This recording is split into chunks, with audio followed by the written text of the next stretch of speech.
Network News. Magiging mas makulay ang turismo sa Naga City matapos ihayag ang planong pagdaraos ng kauna-unahang International Hot Air Balloon na Music Festival sa lungsod ngayong taon.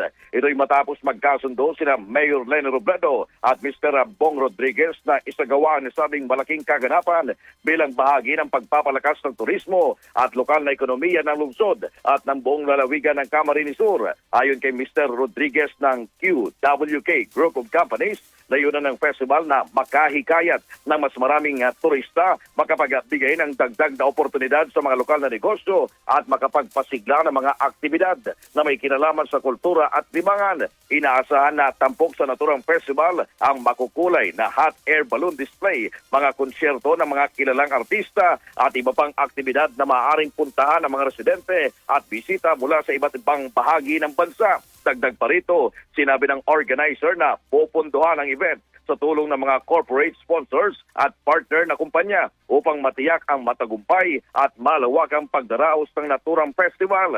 Sa oras na matuloy, inaasahan na magiging isa ito sa pinakamalaking tourism event na gaganapin sa Naga City ngayong taon.